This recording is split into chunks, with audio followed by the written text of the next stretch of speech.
Eh bien le bonjour, le bonsoir à tous, très content de vous retrouver pour cette nouvelle vidéo consacrée à l'actualité du MotoGP. On a donc 4 sujets pour aujourd'hui, on va parler assez rapidement de KTM et de Ducati, puis ensuite on va avoir 2 gros sujets concernant le V4 de Yamaha, mais aussi à une rumeur encore une fois concernant Honda et Marc Marquez.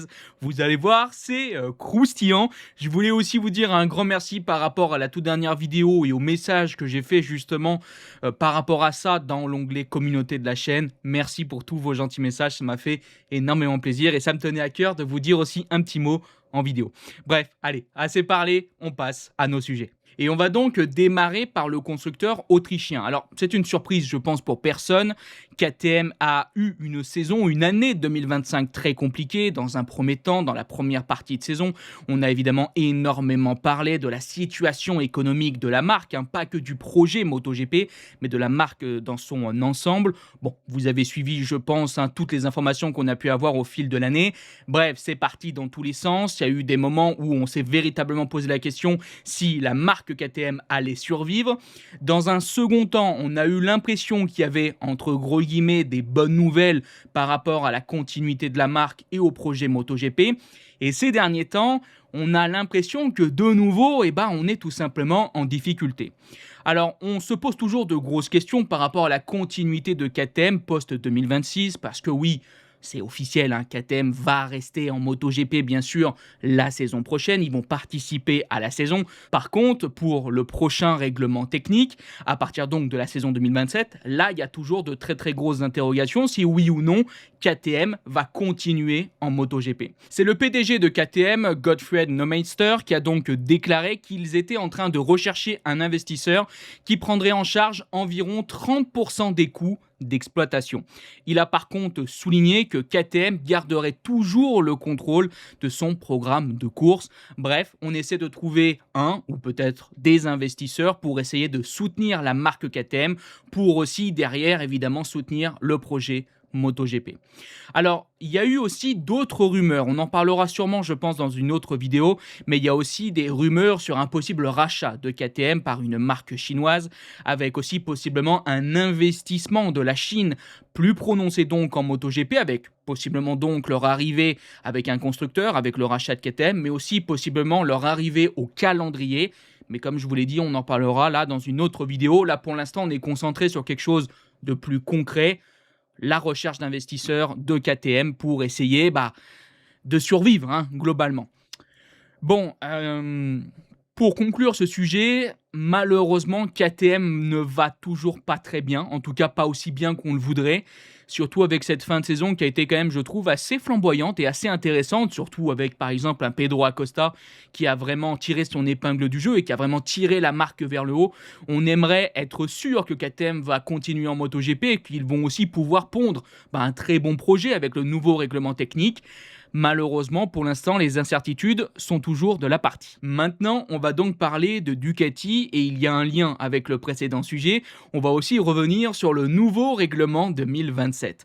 Après une saison 2025 qui a été une nouvelle fois assez exceptionnel, Ducati a tout pris, Ducati a été vraiment très très très fort. On a pu voir évidemment une nouvelle fois de nombreux pilotes de la marque italienne montrer tout leur talent et enchaîner de nombreuses victoires. On a pu voir bien sûr Marc Marquez briller, on a vu aussi Alex Marquez, et puis ensuite derrière on a vu aussi Pecco gagner, on a vu aussi bien sûr Fermin Aldeguer. Bref, ça a été une grande saison pour le constructeur italien. Maintenant, la question qu'on peut se poser, c'est qu'est-ce que ça va donner avec justement le nouveau règlement technique 2027. Alors évidemment, pour l'instant, on ne sait pas, mais on devrait avoir très bientôt de nouvelles informations parce qu'on a appris que normalement, Ducati devrait être le premier constructeur à montrer sa machine de 2027 parce qu'apparemment, il y aura donc un roulage dès avril 2026. Oui, c'est très très très bientôt là.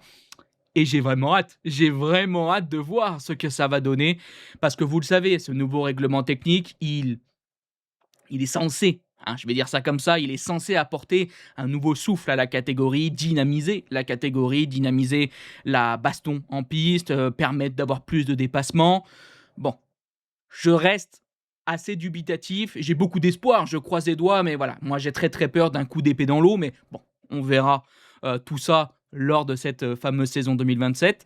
Mais du coup, ouais, j'ai vraiment hâte de voir les premiers retours, bien sûr, sur cette Ducati 2027 avec ce nouveau règlement technique. On passe maintenant à nos gros sujets et on va maintenant parler un petit peu de Yamaha avec les propos de Massimo Meregali, qui est donc, je rappelle, le directeur de Yamaha en MotoGP, qui a fait quelques déclarations aux médias italiens Moto.it et qui est revenu un peu sur les débuts du V4 et vous allez voir que c'est pas vraiment des propos qui rassurent beaucoup. Il a donc déclaré: je peux seulement dire que ceux qui travaillent dessus ont malheureusement rencontré des difficultés qui nous ont empêchés de travailler avec l'enthousiasme que nous aurions souhaité. Mais il semble que la base de cette moto ait été développée de manière satisfaisante, le fait qu'en 1 an et demi, nous ayons réussi à engager des pilotes en tant que wildcard sans aucun problème technique est déjà une réussite significative. Et moi, je vous avoue que quand je vois ces propos, je fais un petit peu grise mine parce que oui, bon, c'est positif, bien sûr, qu'on n'ait pas eu de problème technique, c'est évident. Mais je vous rappelle que ce moteur V4, il est censé être là toute la saison, lors donc de la prochaine saison, la saison 2026. Bon, si on en est encore à être content parce qu'on n'a pas eu de problème technique, ouais, je sens qu'il va y avoir encore du chemin à faire et ça, je pense que ça va encore amener pas mal de grabuge chez Yamaha au cours de cette prochaine saison. On a déjà tellement parlé de la situation de Fabio, de la situation de Yamaha, des espoirs qu'on pouvait avoir au fil des années, les moments où on a cru, puis finalement non, et puis des moments où on n'y croyait plus, et puis finalement oui. Bon, je vous avoue que les mots commencent à manquer, mais quand je vois ces propos-là du directeur de Yamaha, ça me rassure pas beaucoup. Ça me rassure pas beaucoup sur ce que va donner ce moteur. Je me répète, évidemment que ce moteur, il n'est pas là pour fonctionner à 100% en 2026. On est dans un nouveau projet, on est dans quelque chose qui va être l'avenir de Yamaha pour les prochaines années. On peut quand même bien imaginer que ce V4 a surtout été pensé, ce V4 1000 cm3, pour être les prémices de ce que sera ensuite le V4 850. Donc bien sûr que, voilà, 2026, ça ne sera pas le meilleur des mondes. Mais bon, je vous avoue que j'aimerais quand même bien enfin la voir cette année où on voit Yamaha véritablement remonter la pente. Je continue d'essayer d'avoir des espoirs, bien sûr, pour 2026 avec ce V4, mais bon, j'ai l'impression qu'on n'est pas vraiment prêt pour avoir une moto vraiment très performante chez Yamaha. Peut-être que je me trompe, c'est vrai que pour l'instant, bon, c'est qu'une analyse par rapport à des mots, par rapport à des déclarations.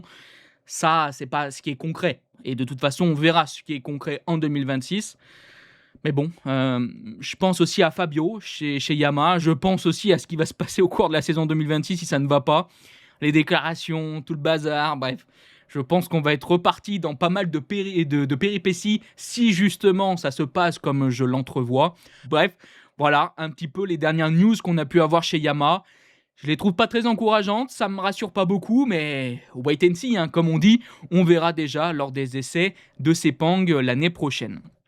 On arrive donc à notre tout dernier sujet et justement on va parler un petit peu de Honda. Pourrait peut-être à l'avenir envisager d'essayer de faire revenir Marc Marquez.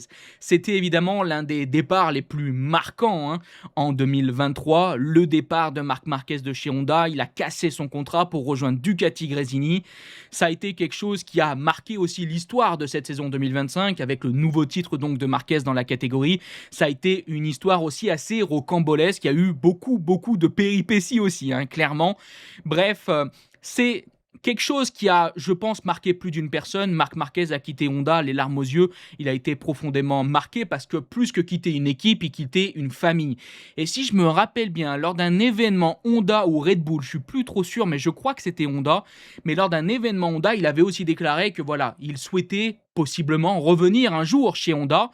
Et selon Carlo Pernat, il pourrait peut-être revenir parce que Honda serait tout simplement prêt à vider le porte-monnaie pour lui. Voilà donc les propos de Pernat. Il n'est pas certain que Marc Marquez porte les couleurs de Ducati en 2027. Marc Marquez est un fan inconditionnel de Honda et Alberto Puig ferait n'importe quoi pour le revoir dans son équipe. Si Honda continue de progresser techniquement, je pense que le Japon proposera un salaire à la hauteur d'un PIB d'un petit pays et Marc Marquez n'hésitera pas une seconde s'il a la garantie d'une moto compétitive. Carlo Pernat parle aussi de la narration que pourrait faire Liberty Media autour donc de ce possible retour de Marquez. Il déclare: réfléchissez-y, c'est quelque chose qui pourrait vraiment plaire au nouveau patron du MotoGP, étant donné que Liberty Media va se concentrer sur la narration. Alors ça, c'est quand même pas n'importe quelle rumeur. Alors, je vais vous le dire, dans le fond, les voyants sont au vert pour possiblement faire en sorte que cette rumeur et ces déclarations de Carlo Pernat se réalisent. Déjà, rappelez-vous que Carlo Pernat, c'est pas n'importe qui. C'était par exemple anciennement le manager d'Enea Bastianini, pardon. C'est quelqu'un qui est dans le paddock, qui est dans ce milieu, qui connaît très bien ce milieu. Ça veut pas dire que tout ce qu'il dit s'avère vrai et se réalise, mais c'est quelqu'un qui a du poids et quand il parle, je trouve que c'est assez intéressant d'écouter et de voir ce qu'il dit. Et dans le fond, cette rumeur, même si elle serait complètement folle, je me dis qu'elle n'est pas impossible. Il faut déjà pas oublier que pour rester avec Honda, le constructeur japonais avait déjà sorti vraiment un pont d'or, Marc Marquez, mais ce que voulait Marquez, ce n'était pas de l'argent, c'était gagner de nouveau en MotoGP. Et c'est ce qu'il a fait ensuite en quittant le constructeur pour rejoindre Ducati. Là, si véritablement Honda permet à Marquez d'avoir une nouvelle fois une somme d'argent astronomique, lui permettant aussi d'avoir de nouveau une Honda performante, je me dis, on est dans quelque chose qui pourrait être concret. Franchement, ça me paraît plausible. Une nouvelle fois, Marc Marquez, on sait l'amour qu'il porte à ce constructeur. Est-ce que ça veut dire que c'est sûr et que ça va se passer comme ça? Bien évidemment que non, ça reste une rumeur, mais je me dis que là, dans le fond, il y a vraiment quelque chose de concret. Après, il ne faut pas non plus oublier autre chose. Marc Marquez, je pense déjà qu'il est content de sa situation chez Ducati, il a pu de nouveau gagner. Et surtout, il ne faut pas non plus aussi oublier ce que lui a apporté Ducati. C'est Ducati qui lui a permis de pouvoir avoir cette nouvelle chance au sommet, de pouvoir montrer son talent et d'aller chercher aussi un nouveau titre de champion du monde. Alors bien sûr que ce n'est pas que la Ducati qui fait gagner Marquez, mais avoir la meilleure moto, ça permet quand même d'être un petit peu mieux pour le championnat du monde. Je pense qu'on est tous d'accord. Donc, je pense aussi que Ducati est rentré dans le cœur de Marquez par rapport à tout ce qu'ils ont pu apporter ces dernières années. Ils lui ont aussi fait confiance en le signant dans l'équipe usine. Bref, c'est quand même des choses très fortes. Alors Marc Marquez a un contrat jusqu'à la fin donc de la saison 2026 avec Ducati. Peut-être que s'il gagne 2 titres de champion du monde, il se dira « Bon, j'ai fait mon taf, maintenant je vais essayer d'écrire l'histoire avec un retour absolument astronomique chez Honda et avec la possibilité de faire gagner encore une fois ce constructeur. » Bon, ça serait... Enfin là, c'est sûr que je vois déjà la Liberty Media en train de tout filmer, à mettre ça sur Netflix. Parce que c'est sûr que ça serait un scénario, mais voilà, absolument magistral pour le marketing, pour le développement de cette catégorie et aussi pour la mise en avant de ce MotoGP de demain avec ce nouveau règlement technique 2027. Imaginez le retour du roi, Marc Marquez qui revient à la maison chez Honda. C'est sûr que là, t'as envie de voir ce que ça va donner, c'est sûr. Je pense qu'il y a plus de chances qu'il tente ce pari Honda s'il est champion du monde en 2027. S'il n'est pas champion du monde en 2027, je pense quand même qu'il continuera 2 années supplémentaires avec Ducati. Après, voilà, ça va dépendre du projet, de la moto, ce qu'il va ressentir. Ça se trouve, imaginez, la Ducati 2027, le prototype donc, ne lui convient pas. Il se sent vraiment pas bien sur cette machine. Bon, ça peut aussi amener, évidemment, à des bouleversements. Donc, bon, il y a beaucoup de si, beaucoup de possibilités.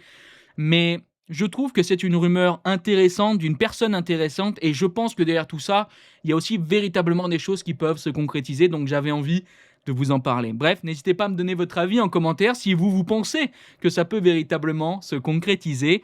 Voilà, on est donc arrivé à la fin de cette vidéo. J'espère qu'elle vous a plu. Et si elle vous a plu, n'hésitez pas à la liker, partager, commenter. On se donne donc rendez-vous dans quelques jours. Je vous dis bye bye les potes. Ciao.